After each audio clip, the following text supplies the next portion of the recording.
continuons, comme d'habitude, nos conférences « Connais-toi toi-même ». La dernière fois, nous avons mentionné les courants qui sont installés dans notre corps et qui aident l'âme à s'exprimer à travers notre corps. C'est comparable aux cordes d'un violon sur lequel joue un virtuose. C'est l'âme qui doit fonctionner, qui doit jouer sur ces cordes, et voilà, s'ils sont en bon fonctionnement, c'est que son jeu, sa manifestation seront complets, parfaits. Nous avons dit qu'au moment de la naissance, avec le premier souffle, il y a un courant indispensable qui s'installe dans notre corps, et c'est le courant de la vie. Et ce courant doit rester pendant toute la vie, car autrement, le corps physique ne peut pas être utilisé par l'âme. Il y avait d'autres courants qui sont aussi indispensables, mais ils peuvent être présents en partie, comme par exemple le courant de la conscience. Ce courant s'installe de toute façon graduellement dans le corps et il atteint le maximum de sa faculté à l'âge mûr, et plus tard, il baisse jusqu'à ce qu'il disparaisse complètement et il est ensuite effacé au moment de la mort. Nous avons dit aussi que dans le langage initiatique, le mot mort n'est pas connu, on l'appelle libération, car c'est un moment extraordinaire où l'âme se libère de ses corps grossiers, de son corps physique, de son scaphandre, et ensuite elle est plus légère, seulement sur d'autres plans, elle ne peut pas s'exercer, elle ne peut pas expérimenter. Elle peut apprendre, elle peut continuer à travailler avec les connaissances, mais elle ne peut pas expérimenter. Seul le plan physique permet à l'âme d'expérimenter. Ce qui est appelé sur la terre mort, c'était un des plus grands mystères pour la plupart des gens, et pour les initiés, qui sont des clairvoyants, pour les maîtres, évidemment, ce mystère disparaît, car ils voient le travail de l'âme, la continuité de la vie, même si le corps physique disparaît. Un jour, le jeune Bouddha méditait sur une montagne. Et une jeune femme se présente devant lui, tout en pleurant, et elle lui demande la consolation. Il demande qu'est-ce qui est arrivé. Elle lui raconte son histoire. Elle dit qu'elle a perdu son premier bébé, son premier nouveau-né, et elle se sent la plus malheureuse au monde. Il la regarde, il dit, écoute, tu vas descendre dans la ville et tu vas frapper à chaque porte. Et partout où ils n'ont jamais vu la mort, tu vas demander une graine de moutarde et tu vas m'apporter tout ce que tu vas ramasser. Alors elle descend en ville, elle frappe à la première porte, elle demande « Avez-vous vu la mort ?» Et c'était une vieille dame qui lui a ouvert la porte. Elle dit « Oh là là, il n'y a que 2 semaines que mon mari est parti, puis auparavant c'était mon fils, puis auparavant c'était ma nièce. Oh, il dit « Combien de fois j'ai vu la mort ?» Alors la jeune femme n'a osé rien dire de plus et elle frappe à la porte suivante. Il y a un jeune homme qui lui ouvre et elle demande « Est-ce qu'il a vu la mort ?» Oh, il dit, ça fait à peine 2 jours que j'ai enterré mon épouse, et puis il dit, auparavant c'était mon père, puis c'était mon grand-père, puis c'était ma grand-mère, et il énumère tout le monde. Et ainsi de suite, la jeune femme a passé la ville entière, et elle n'a pu demander nulle part aucune graine de moutarde, parce que dans toutes les maisons, ils ont vu la mort. Et elle remonte encore sur la montagne où Bouddha méditait. Et il demande alors, elle n'apporte rien évidemment, et il dit, eh bien partout où j'ai demandé s'ils ont vu la mort, la réponse était partout pareille. Tout le monde, à plusieurs reprises, ils ont vu la mort. Alors il dit, comme tu étais bien courageuse, il faut que tu arrêtes de pleurer. Et il dit, d'ici, d'abord il lui demande, est-ce que tu te sens encore la plus malheureuse au monde? Eh bien, elle dit qu'un peu moins. Et il dit, d'ici 7 ans, tu vas mettre au monde la même petite fille qui est partie dernièrement. Et quand elle va renaître, tu viendras me parler, tu viendras m'annoncer. Et la jeune femme est partie. Et exactement 7 ans plus tard, elle a mis au monde un autre bébé qui était une petite fille qui était si semblable à la première qu'elle ne pouvait pas douter que ce n'était pas son enfant. Et elle se sentait la plus heureuse au monde. Elle monte encore sur la montagne et elle exprime sa joie devant Bouddha. Alors il dit, tu vois, il faut seulement croire, il faut seulement voir et tout s'arrange toujours. Mais justement, ce qui nous manque, c'est que nous ne croyons pas toujours et que nous ne voyons pas toujours. Il y a des exemples à l'infini qu'on pourrait se donner comment le monde invisible vient nous parler, comment il nous envoie des messages, mais ça passe à côté de nous et voilà, on ne sait plus, on ne s'arrête plus, on ne sait plus, on ne voit rien. Il y a quelque temps, j'ai rencontré une dame qui est d'ailleurs de Granby. Et cette dame me raconte son histoire. Elle ne croyait pas du tout que la vie continuait après la mort, mais son mari avait beaucoup de foi. Il disait que c'est quand même que ça continue, puis que l'âme a tout un travail et qu'il était même dans les Rose-Croix, etc., etc. Et en se parlant ici, elle dit, alors celui qui va partir le premier, qu'il envoie un message très clair, très net, immédiat à celui qui reste pour prouver qu'il continue à vivre. Et quelque peu de temps après, ils étaient un peu malades les deux, et voilà, son mari était parti. Il est mort, comme on dit ici. Et elle dit que la seule chose de quoi il ne pouvait pas se débarrasser, d'ailleurs les deux, c'est qu'il fumait beaucoup. Et le jour même, quand son mari est parti, elle a arrêté de fumer, et depuis déjà 10 ans, elle n'a plus jamais repris. Et il dit, c'était pour moi une preuve que mon mari a continué à vivre, et que voilà, il dit, il m'a prouvé par quelque chose qui est là. À travers le Moyen-Âge, il y avait certains contacts qui étaient entretenus avec le monde des disparus, qui étaient entretenus avec le monde des désincarnés, et ce contact se faisait à travers les spirites.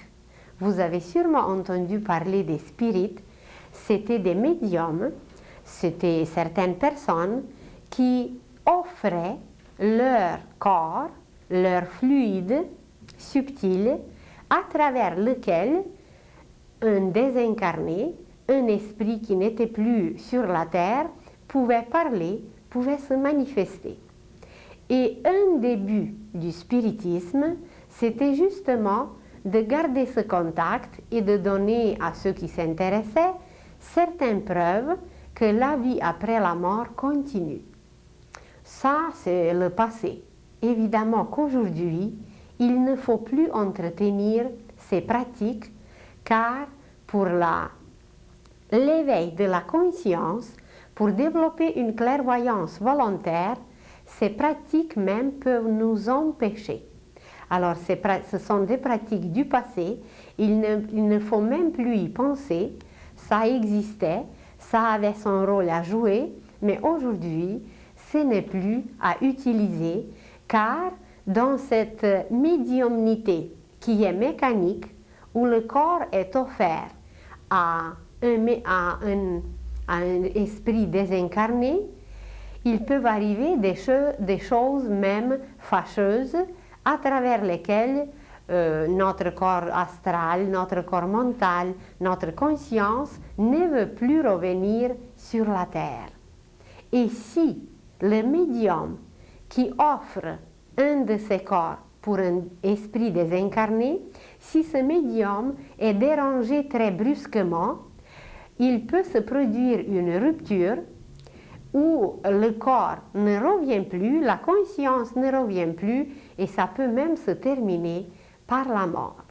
Alors, je vous le mentionne seulement que dans le passé, c'était un des moyens à travers lequel on présentait que la vie après la mort continue.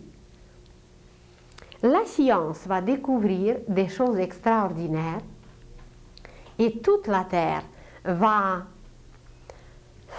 entrer tout à fait dans une autre croyance. Toute la Terre aura d'autres preuves qui montreront et qui découvriront comment la vie, comme on a parlé la dernière fois, comment la vie passe par ces degrés différents, par les sphères différentes et par une intensité différente. Alors, on s'est dit aussi qu'une de nos vies, c'est comme une page. Et quand la page est terminée, eh bien, c'est qu'on commence tout à fait une autre page. Mais comment cette page se termine pour l'âme, comment la vie se termine pour un homme. Si vous avez parlé avec quelqu'un qui était en train de se noyer, mais qui était réanimé, il vous a sûrement raconté qu'il a revu sa vie dans le sens inverse. Il a revu les événements de sa vie dans le sens inverse. Et c'est très vrai, ça se passe ainsi. Au début de notre cycle, au début de ces conférences, nous nous sommes dit que dans le ventricule gauche du cœur est installée une petite bobine minuscule et que sur cette bobine minuscule s'enregistrent tous les événements de notre vie. Peu importe si nous étions conscients ou inconscients de ces événements. Et même si on était en état de coma, ces événements se sont enregistrés pareil et à la fin de la vie, l'âme revise tout ce qui était fait pour retirer la conclusion, pour classer et pour voir qu'est-ce qui était bien fait et qu'est-ce qui n'était pas bien fait, qu'est-ce qu'il faut refaire, qu'est-ce qu'il faut réparer. Et voilà, à la fin de la vie, le courant de la conscience dont on a parlé, le courant de la conscience commence à s'affaiblir, à s'affaiblir, à s'affaiblir, jusqu'à un tel point qu'un jour, certaines personnes fonctionnent à peine et dans quelque peu de temps, la vie en eux s'arrête complètement. Mais comment cette vie s'arrête?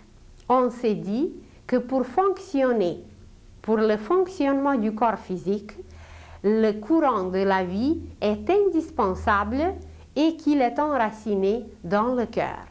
Alors, au moment qui est appelé la mort, l'âme retire ce courant de la vie, il est comme coupé, il est déraciné du cœur et l'âme sort du corps et le corps reste inanimé. Et quand on a aimé quelqu'un, quand quelqu'un nous a été très cher, c'est qu'évidemment, ce qu'on a aimé, c'était cette vie qui était en lui. Et quand cette vie s'est retirée, eh bien, qu'est-ce qu'on fait avec le corps physique? Bien, ou on le brûle, ou on l'enterre, parce que c'est en réalité, c'est pas le corps qu'on a aimé. On a aimé cette âme qui était dans le corps. On a aimé cette vie qui était dedans. Parce que si c'était le corps qu'on a aimé, eh bien, on le gardera après.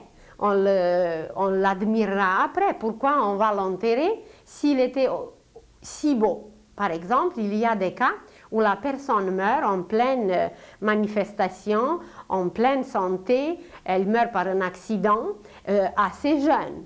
Alors pourquoi on ne garde pas le corps physique? Parce que le corps physique, c'est un amas d'éléments, c'est un tas d'éléments, et en réalité, ce que nous aimons, ce qui nous est cher, c'est les qualités, c'est la vie, c'est les qualités de la vie qui se manifestent à travers le corps physique.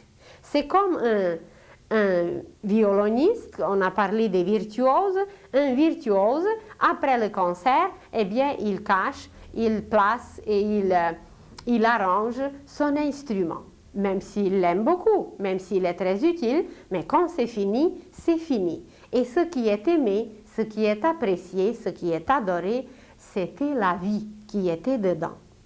Et voilà, dans le cœur où le courant de la vie était enraciné, la première des choses qui se passe au moment de la mort, c'est que l'âme retire le courant de la vie. Mais avant que l'âme retire le courant de la vie, mais pour ça, il faut un médecin clairvoyant. Pour ça, il faut un initié guérisseur ou tout simplement un clairvoyant qui peut voir quand la personne va mourir. Parce que l'aura, 3 jours avant la mort, l'aura commence à s'éteindre. Les couleurs deviennent très pâles et la vie sort de ces courants. Alors, tout simplement, notre aura qui nous entoure, qui était très vivante pendant la vie, parce qu'il y avait nos pensées, nos sentiments, nos actions, notre vitalité, notre santé, tout était dans l'aura, qui est un résumé d'un homme sur tous les plans. Alors l'aura commence à s'éteindre 3 jours avant la mort. Et si vous rencontrez un clairvoyant, il va le voir, mais il ne va rien dire, parce que des choses comme ça, ce sont des choses secrètes. On ne le dit pas. On n'a jamais le droit de prédire la mort de personne. Alors si quelqu'un vous prédit la mort, ne croyez pas à ça, parce qu'il y a des forces qui agissent, et on va parler peut-être la prochaine fois, qu'on peut prolonger certains courants, qu'on peut demander des transformations, des changements. Alors, on ne peut jamais prédire la mort de personne. Il y a dans certains cas que ça peut se passer, même si ça a été prédit. Mais d'après une loi cosmique de la magie blanche, on ne peut pas prédire la mort. Donc, la première des choses qui se passe, c'est que l'âme a retiré le courant de la vie. Et avant ça, quand les humains vont atteindre ce degré de la clairvoyance, eh bien, ils vont voir 3 jours avant que l'aura s'éteint. Mais quand les humains vont arriver à voir cela, c'est qu'on n'aura plus peur de la mort, qu'on aura un contact avec le monde invisible constant, et puis la vie va continuer, on va communiquer avec tout ce monde, comme aujourd'hui, vous avez votre frère ou votre père en France ou en Europe ou quelque part, et vous pouvez communiquer par téléphone ou autrement, et cette communication va se faire d'une façon beaucoup plus perfectionnée, parce que si vous parlez à quelqu'un au téléphone, vous ne le voyez pas. Tandis que dans cette communication avec le monde invisible, dans l'avenir, l'homme va tout voir. Alors ça va être beaucoup plus complet, beaucoup plus parfait, et il n'y aura aucune peur, tout va disparaître complètement. Et alors, comment ça marche, comment ça agit, comment l'âme travaille quand elle a retiré ce courant de la vie?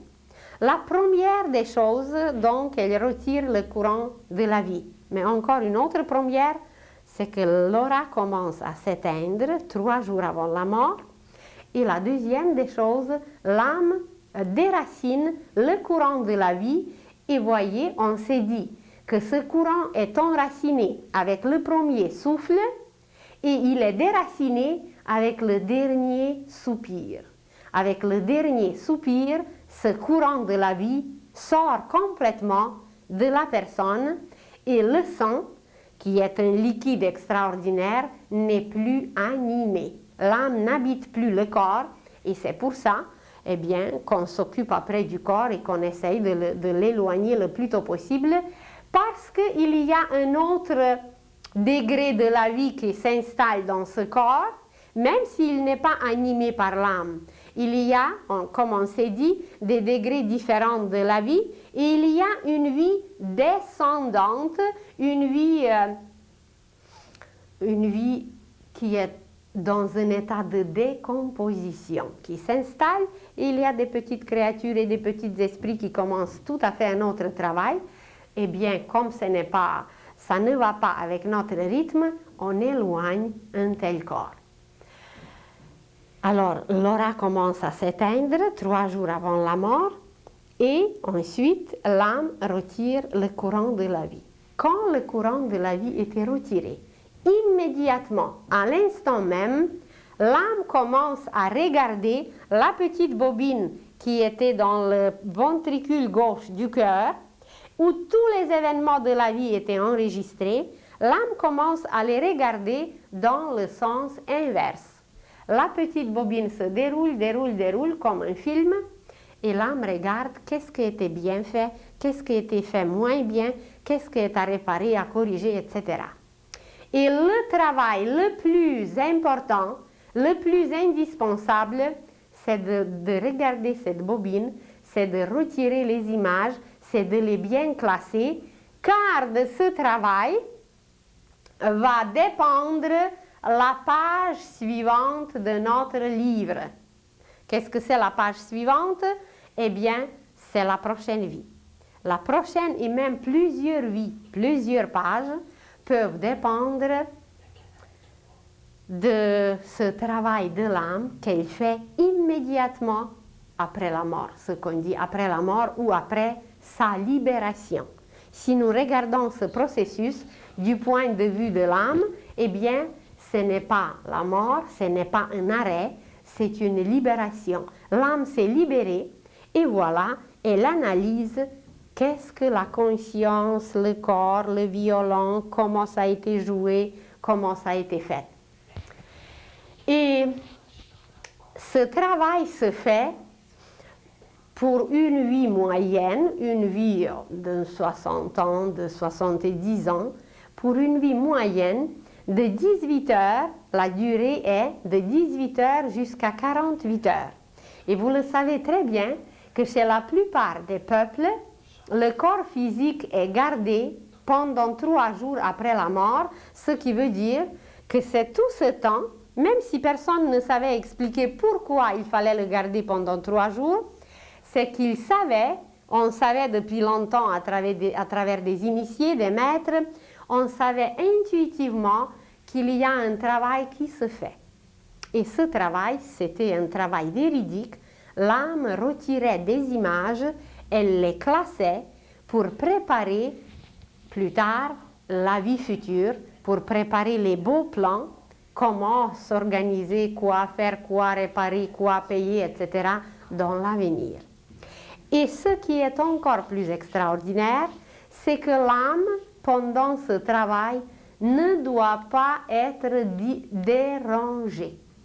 Parce que si elle est dérangée, c'est que les images qu'elle retire sont floues, elle ne peut pas les placer correctement et son plan pour l'avenir sera embrouillé.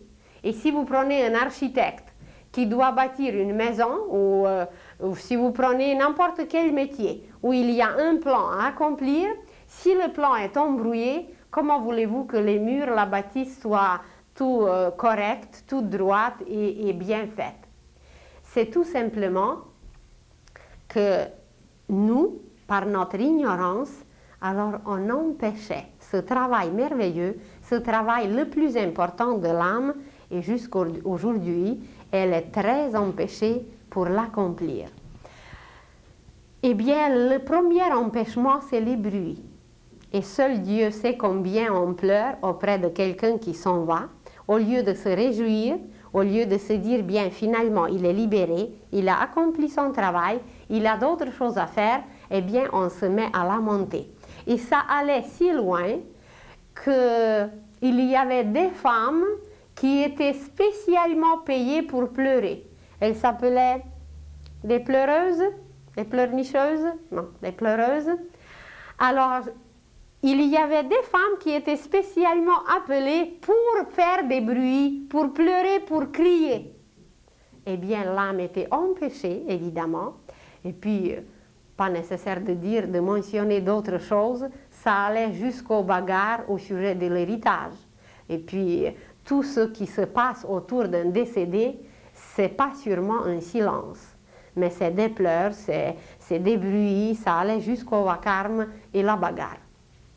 Donc l'âme ne pouvait pas accomplir correctement son travail. Et les projets qu'elle fait plus tard pour une prochaine vie sont attachés à la vie passée par un fil. Il y a toujours un lien partout. Et ce fil s'appelle l'intuition. Aujourd'hui, nous l'appelons ce fil l'intuition. Et ce fil était tissé, il est tissé tout de suite après la mort. L'âme le tisse et la conscience ensuite garde ce fil. Et ce fil est introduit en nous par le plexus solaire. Et c'est par le plexus solaire, c'est par ce fil que la prochaine vie, l'âme va nous parler. Par le plexus solaire où il est placé comme un téléphone. Exactement le même processus, les mêmes techniques, la même chose.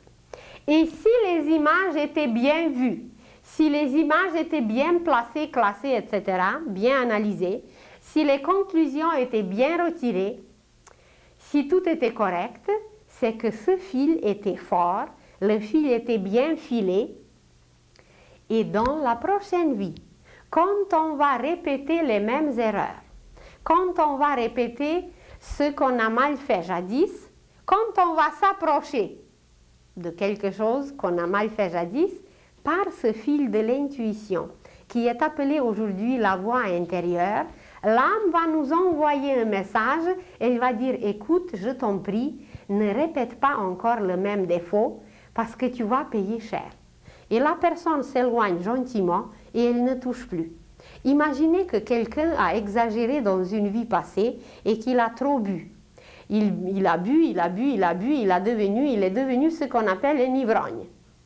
Alors, évidemment qu'il y avait beaucoup de choses qui étaient embrouillées, le courant de sa conscience ne fonctionnait pas comme il faut, il était dérangé, son âme ne pouvait pas travailler, etc. Mais, disons, après la mort, comme il n'avait plus de parenté, comme c'était un ivrogne, il y avait quand même un avantage que son âme a pu bien retirer. Il n'y avait pas d'héritage parce qu'il était pauvre, alors son âme a pu bien retirer clairement les images. Et le fil de l'intuition était assez solide, et dans la vie future, quand il va s'approcher de la boisson, alors il y aura une voix intérieure qui va lui dire, écoute, il ne faut pas que tu touches à ça, parce que ça peut provoquer pour toi des catastrophes. Et il ne touchera plus, il va passer une vie très heureuse, très constructive, etc. Parce qu'il a bien entendu ce message téléphonique que son âme lui a envoyé. Et je n'ai pas besoin de vous dire combien de solutions les humains cherchent aujourd'hui. Et on veut chercher ces solutions à l'extérieur, et on ne les trouve pas, et on se lamente pendant des années, on ne trouve pas de solution, parce que la solution n'est jamais extérieure, elle est toujours à l'intérieur. Même si quelqu'un nous donne un conseil, nous on ne croit pas, et puis on doute, on hésite, etc.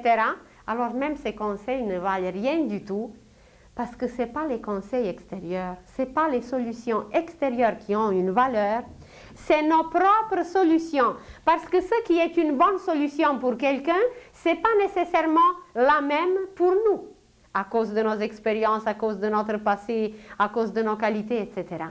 Alors, toutes nos solutions sont en nous. Mais seulement, il faut connaître qu'il y a ce fil téléphonique et qu'il y a un téléphone qui est installé dans le plexus solaire et que si nous savons comment demander et comment travailler avec cette intuition, intui ou intao, inteo, ça veut dire Théo, Tao, ça veut dire Dieu. Il y a même une religion taoïsme. Tao, ça veut dire Dieu. Et un, le préfixe un, ça veut dire dedans. Alors écoutez la voix divine dedans. Cette voix divine, c'est la voix de l'âme, évidemment. Alors l'intuition, c'est donc le moyen d'écouter la voix divine qui est dedans.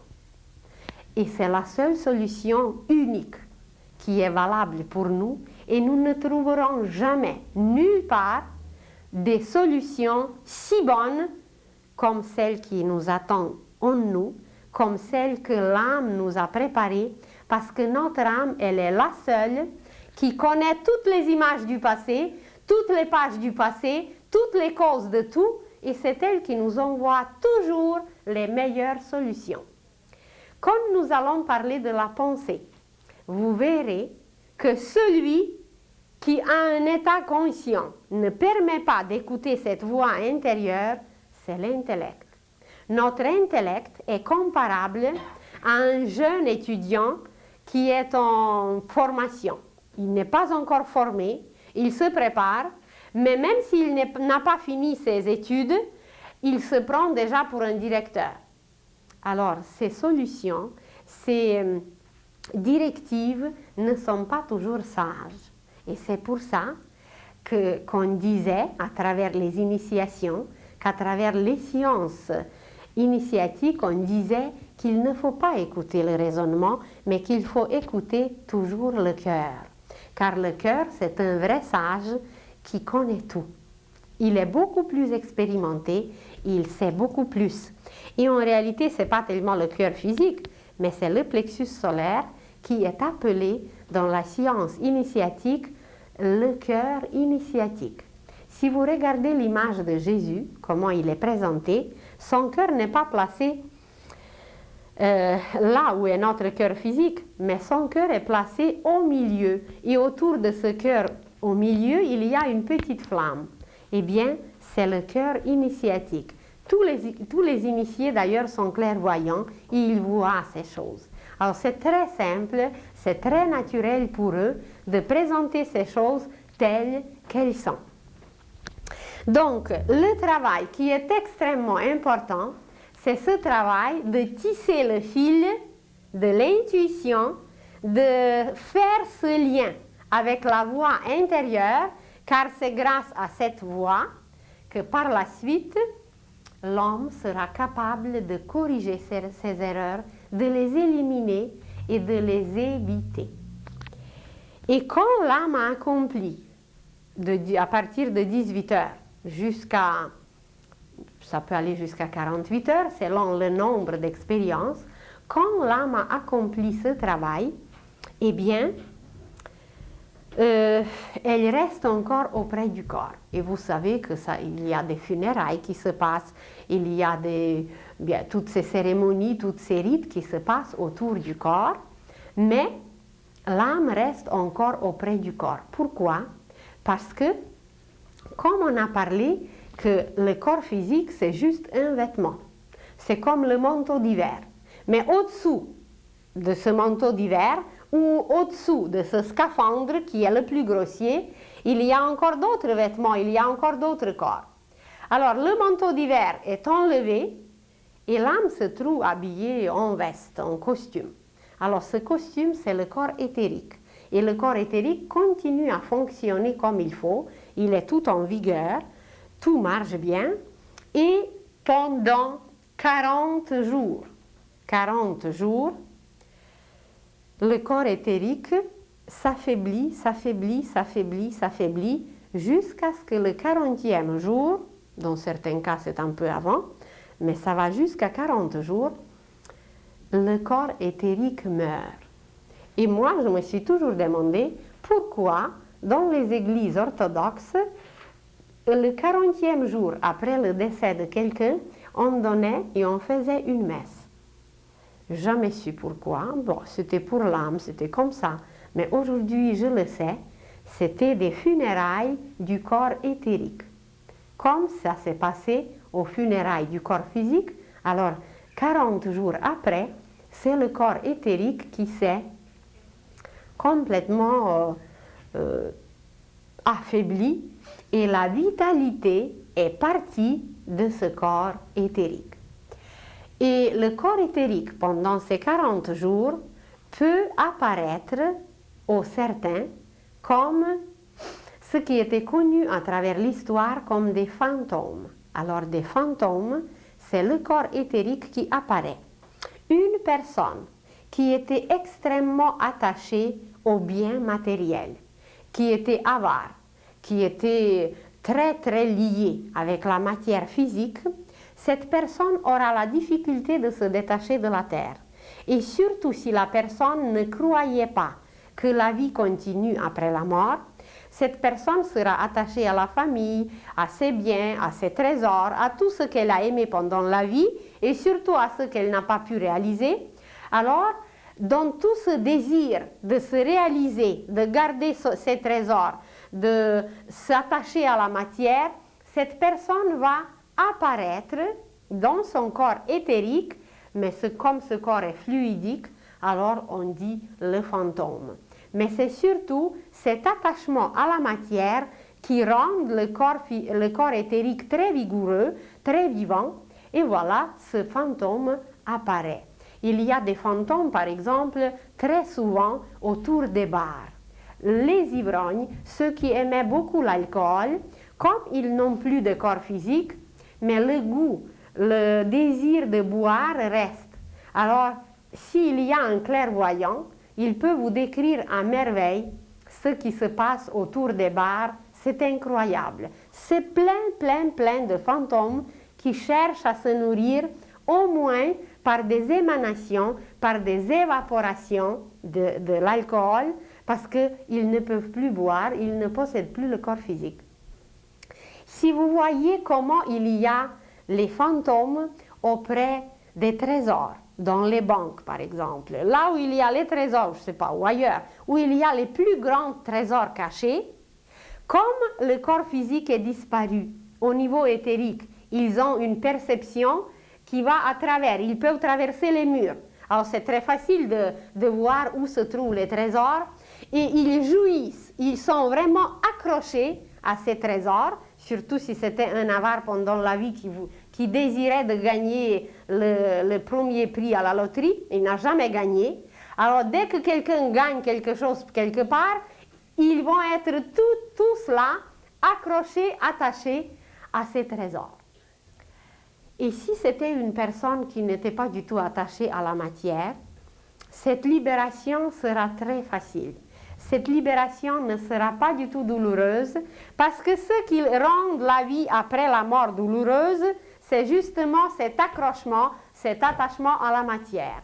Si c'était une personne beaucoup libérée de la matière, eh bien, elle va être vraiment libérée, elle va se sentir très légère, elle va se sentir allégée, libérée, et elle va passer d'un degré de la conscience à un autre très facilement et surtout très rapidement. Donc, 40 jours après le décès, après la mort physique, où il y a tout un travail qui s'accomplit, 40 jours après, c'est le corps éthérique qui meurt. Et même, il y a aujourd'hui des pratiques, vous le savez très bien, d'embaumer, etc. Il y a même des cas où la personne, le corps physique de la personne est détruit immédiatement après la mort. Alors c'est très déplorable car l'âme n'a pu faire aucun travail. Elle n'a pas pu retirer sa bobine, voir les images et c'est une des causes de la mortalité des enfants. Une des causes. Il y a d'autres causes. Une telle âme va revenir, elle va tout rebâtir de nouveau et puis elle va repartir encore, mais juste tout de suite après la naissance. Mais même là, quand un enfant vient et quand il part tout de suite, alors on se lamente encore davantage parce que c'est un enfant qui est parti et on pleure encore davantage et on la dérange encore une fois. Mais très bientôt, l'humanité sera renseignée sur ces faits. Il y aura des découvertes spectaculaires. Il y a des appareils extraordinaires qu'on s'est fait déjà depuis longtemps, à l'époque atlantéenne, et ces appareils sont cachés. Et l'humanité va les découvrir, et avec ces appareils, le corps humain va être tellement familier. Parce qu'aujourd'hui, pour pouvoir faire quelque chose dans le corps humain, il faut le mortifier, il faut le disséquer. Mais comment voulez-vous étudier quelque chose quand la vie est retirée? On étudie quelque chose quand c'est mort. C'est pas là qu'il faut l'étudier. Il faut l'étudier quand la vie bat dedans à plein flot. Alors l'homme sera étudié, vu, analysé quand il est vivant, quand tous les courants fonctionnent. Comment voulez-vous apprendre ou savoir par l'anatomie l'existence des courants? On prend un organe, on prend un morceau de la chair ou quoi que ce soit, aucun courant n'est plus là. Eh bien, on ne peut pas étudier la vie. On peut étudier un morceau de la chair, on peut étudier un organe, mais quand il n'est plus vivant, eh bien, ce n'est pas une étude, ça peut être une constatation que voilà, la mort s'est installée et puis c'est final. Ce n'est pas une étude. Alors, la science, la médecine, l'anatomie et toutes ces sciences extraordinaires, elles vont arriver à un degré où l'homme va être vu à travers, vivant. D'ailleurs, on n'aura même pas besoin des appareils extérieurs parce que ces appareils, nous les avons en nous.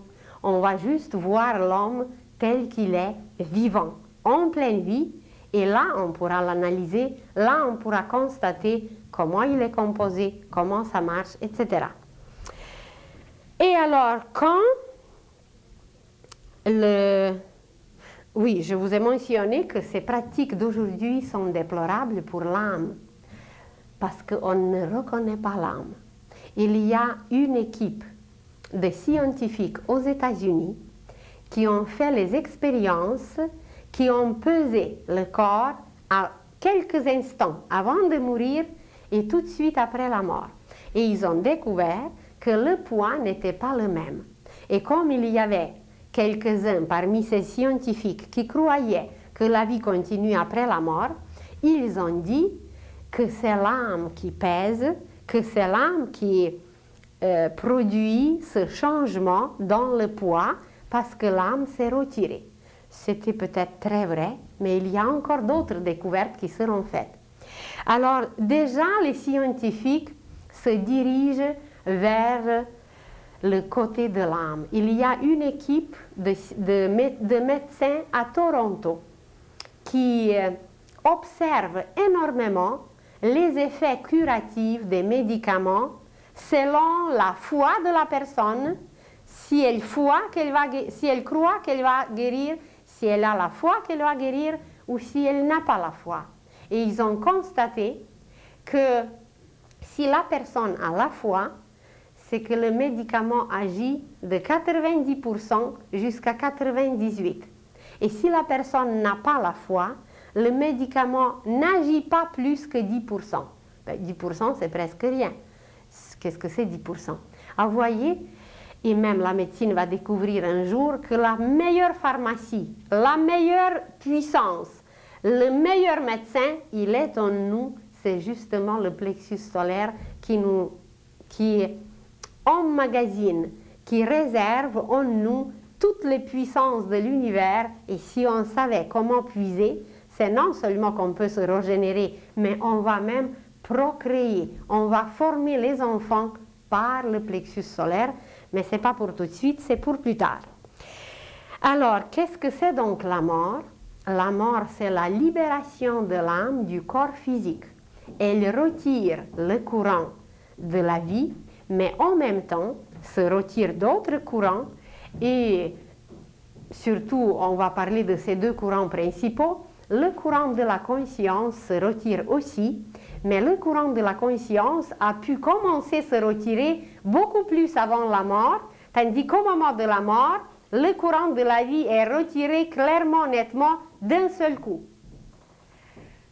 Même si les forces vitales ont affaibli un peu, mais ces forces vitales étaient liées à la rate à travers le courant universel qu'on reçoit de la Terre. C'est le réseau éthérique qui était un peu bouché, qui fonctionnait un peu moins, c'est avec ce quatrième courant que la baisse de la vitalité, des forces chez un vieillard se manifeste. Ce n'est pas rattaché au courant de la vie qui est nourri, qui est entretenu par l'âme. Il est retiré d'un seul coup. Tandis que l'autre courant qu'on reçoit à travers la terre, eh bien, petit à petit, il baisse sa fréquence, il baisse sa vitalité. Et c'est de cette façon que la peau se dessèche, que les oreilles ne marchent pas comme il faut, que la vision baisse, etc. Donc, le moment de la mort, c'est le moment où la vie poursuit son travail, mais d'une autre façon. Elle se débarrasse d'un vêtement vieux, usé, qui n'est plus en bon fonctionnement, mais il y a d'autres vêtements, il y a d'autres appareils que l'âme continue à utiliser. Et alors, cet autre appareil, c'est le corps éthérique, qui est très utilisé par les matérialistes, parce que les matérialistes se jettent sur la matière, comme tout leur échappe, comme tout leur fuit, parce qu'il n'y a plus de corps physique. Alors, à travers le corps éthérique, ils vont s'accrocher à tout ce qu'ils ont désiré pendant la vie. Et quand le corps éthérique disparaît aussi, l'âme travaille à travers le corps astral. Et le corps astral, ou le corps sentimental, il prend la forme du corps physique de la dernière vie. On s'est dit que pendant la vie, le corps astral avait la forme d'un œuf. Et pendant la désincarnation, la libération de l'âme, ce corps prend la forme du même corps, du corps physique, comme c'était pendant la dernière vie. Et l'âme, c'est dans ce corps que tous nos désirs les plus personnels, que tout ce qu'on a nourri, qu'on a emmagasiné qui était le plus personnel, c'est à travers ce corps astral, après la mort, que l'âme doit se libérer. Parce que ces désirs personnels ne comptent pour personne.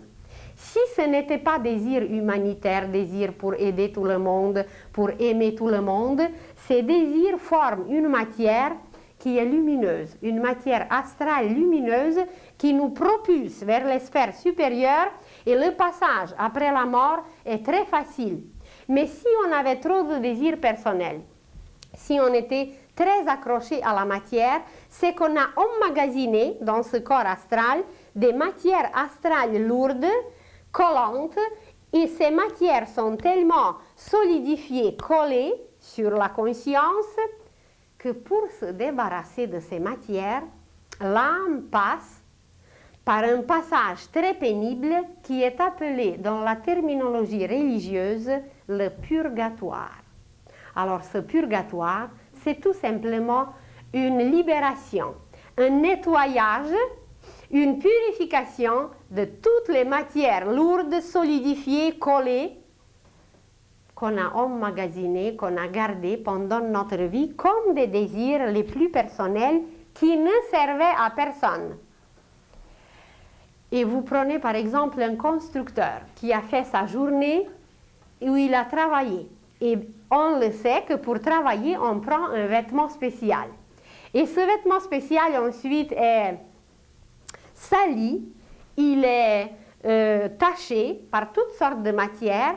Et après, même si ça arrive sur la peau, si la peau est salie, c'est qu'il faut gratter. Si ces matières se sont trop séchées sur la peau, il faut les gratter.